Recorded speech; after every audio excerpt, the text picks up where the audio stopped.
10 വോട്ടിനും 2 സീറ്റിനും വേണ്ടി നിലപാട് മാറ്റുന്ന പാർട്ടിയല്ല CPM എന്ന് നമ്മുടെ പിണറായി സഖാവ് പലവട്ടം പറഞ്ഞിട്ടുണ്ടെങ്കിലും അതൊക്കെ പഴങ്കഥയായി കേട്ടു. എങ്ങനെയെങ്കിലും 10 ഹൈന്ദവ വോട്ടുകൾ പിടിച്ചെടുക്കണം, കൂട്ടത്തിൽ കൂട്ടണം, അതിനുവേണ്ടിയുള്ള ശ്രമങ്ങളാണ് ആരംഭിച്ചിരിക്കുന്നത്. പമ്പയിലെ അയ്യപ്പ സംഘമൊക്കെ അതിനുവേണ്ടിയുള്ളതായിരുന്നു, അല്ലാതെ ശബരിമലയുടെ വികസനത്തിന് വേണ്ടിയല്ല. അങ്ങനെയാണെങ്കിൽ ആ വികസനത്തെക്കുറിച്ച് ചർച്ച നടക്കണമല്ലോ, അതിനെന്തെങ്കിലും ഒരു പ്ലാൻ വേണമല്ലോ. മാസ്റ്റർ പ്ലാൻ എന്നൊക്കെ പറയുന്നു, ഒരു മൈനർ പ്ലാൻ പോലും ശബരിമലയുടെ വികസനത്തിന് ഈ ഗവൺമെന്റിന്റെ മുമ്പിൽ ഇപ്പോൾ ഇല്ല എന്നുള്ളതാണ് സത്യം. ഒന്ന് ആലോചിച്ച് നോക്കി, കേരളത്തിലെ ഹൈന്ദവ സമുദായത്തോട് CPM ചെയ്തതുപോലുള്ളൊരു പാതകം, മഹാപാതകം മറ്റേതെങ്കിലും ഭാഗത്തു നിന്ന് ഉണ്ടായിട്ടുണ്ടോ? ശബരിമല എന്ന് പറയുന്നത് ഹിന്ദുക്കളുടെ മാത്രമല്ല, നാനാജാതി മതസ്ഥർക്ക് അവിടെ പോയി അയ്യപ്പ ഭഗവാനെ ദർശിക്കാനുള്ള സ്വാതന്ത്ര്യമുണ്ട്. മറ്റു ചില ക്ഷേത്രങ്ങളെ പോലെ അല്ല. ഇവിടുത്തെ ഹൈന്ദവരുടെ ഏറ്റവും വലിയ തീർത്ഥാടന കേന്ദ്രമാണത് ശബരിമല. ഈ ശബരിമലയുടെ നിലനിൽപ്പ്, അതിന്റെ അടിത്തറ എന്ന് പറയുന്നത് അവിടുത്തെ വിശ്വാസങ്ങളും ആചാരങ്ങളുമാണ്. അതില്ലാതായാൽ ശബരിമല ഇല്ലാതാവും. അതുകൊണ്ടാണ് അവിടുത്തെ ആചാരങ്ങൾ തകർക്കാൻ, വിശ്വാസങ്ങൾ ഇല്ലാതാക്കാൻ സർക്കാർ സ്പോൺസേർഡ് ആയിട്ടുള്ള ശ്രമങ്ങൾ നടന്നത്. അവിടുത്തെ ഒരു പ്രധാനപ്പെട്ട കാര്യം, 10 വയസ്സിനും 50 വയസ്സിനും ഇടയ്ക്ക് പ്രായമുള്ള സ്ത്രീകൾ അവിടെ ദർശനത്തിന് പോകാൻ പാടില്ല, അല്ലെങ്കിൽ അവരെ അനുവദിക്കാൻ പാടില്ല എന്നുള്ളതാണ്. കാരണം ശബരിമല അയ്യപ്പൻ ഒരു നൈഷ്ഠിക ബ്രഹ്മചാരിയാണ് എന്നുള്ളത് കൊണ്ടാണ്.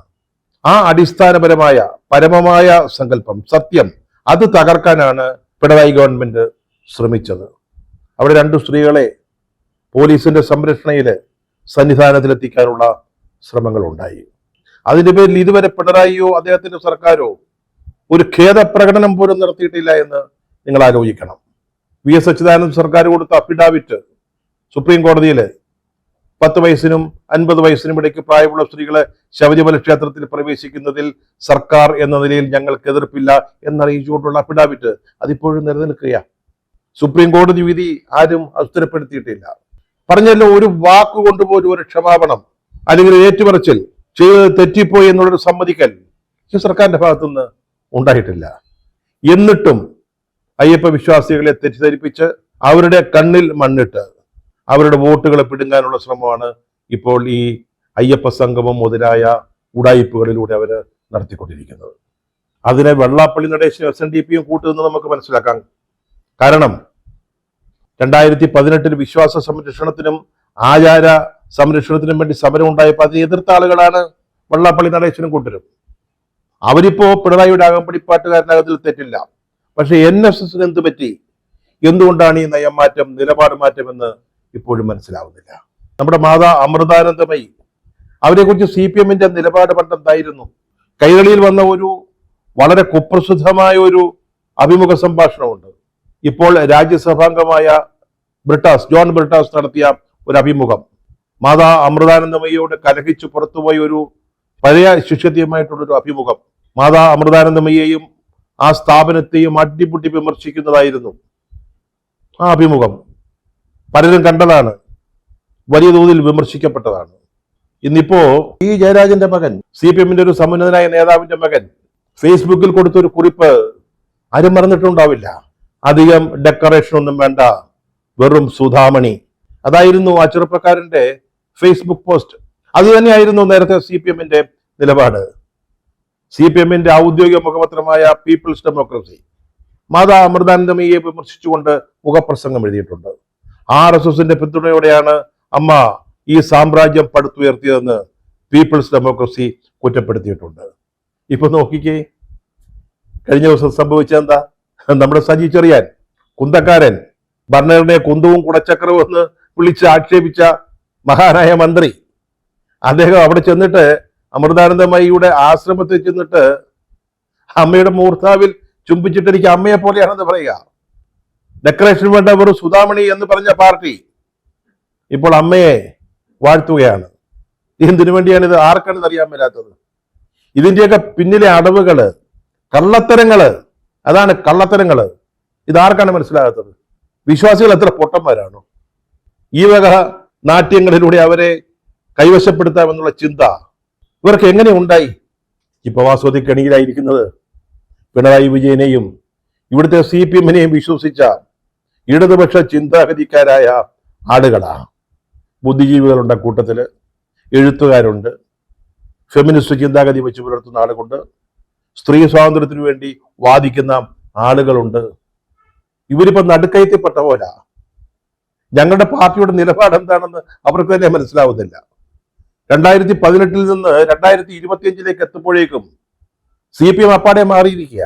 അവർ നോക്കുമ്പോൾ 10 വോട്ടിന് വേണ്ടി കാറൽ മാർക്സ് മുതൽ പി കൃഷ്ണപിള്ള, AKG, EMS എന്നിവരെ എല്ലാം തള്ളിപ്പറഞ്ഞിരിക്കുക.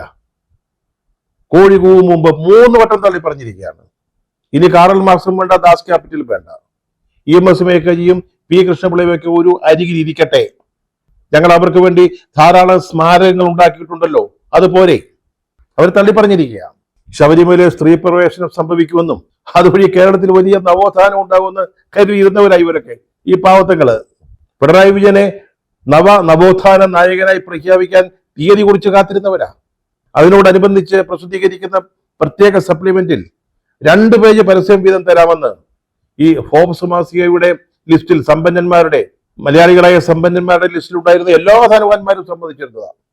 ഇപ്പൊ അവസാനം എന്തുണ്ടായി? എല്ലാം കുളമാക്കി കളഞ്ഞില്ലേ? അവസാനം ഇപ്പോ എന്തുണ്ടായി? ഇടതുപക്ഷം എന്ന് പറഞ്ഞുകൊണ്ട് നാട്ടും പുറത്തിറങ്ങി ഒരു മാടക്കടയിൽ നിന്ന് ഒരു നാരങ്ങ വെള്ളം വാങ്ങിച്ചു കുടിക്കാൻ പറ്റാത്ത അവസ്ഥ ഉണ്ടായിരിക്കുക. ശബരിമലയിലെ ആഗോള അയ്യപ്പ സംഗമവും അതേ തുടർന്നുണ്ടായ NSSന്റെ മനംമാറ്റവും മാതാ അമൃതാനന്ദമയിയുടെ മുമ്പിൽ സജി ചെറിയാൻ ആടിയ നാടകങ്ങളുമൊക്കെ CPMന് വലിയ ലാഭക്കച്ചവടമാകുമെന്ന് കരുതുന്ന ആളുകളുണ്ട്. MV ഗോവിന്ദൻ മാഷൊക്കെ അങ്ങനെയാ വിചാരിക്കുന്നത്. കോൺഗ്രസ്സുകാരുടെ പരമ്പരാഗത ഹൈന്ദവ വോട്ടുകളെല്ലാം നഷ്ടപ്പെട്ടു, അതെല്ലാം കൊട്ടക്കണക്കിന് ചാക്കണക്കിന് ഞങ്ങൾക്ക് കിട്ടാൻ പോവുകയാണ്, ഞങ്ങൾ അടുത്ത തെരഞ്ഞെടുപ്പിൽ 110 വോട്ടിന് ജയിക്കുമെന്നൊക്കെ അവർ സ്വപ്നം കാണുകയാണ്. പക്ഷേ വസ്തുത അതൊന്നുമല്ല. കോൺഗ്രസിന് കിട്ടിയ വോട്ടൊക്കെ അവർക്ക് കിട്ടിക്കോളും, അവരത് നോക്കിക്കോളും.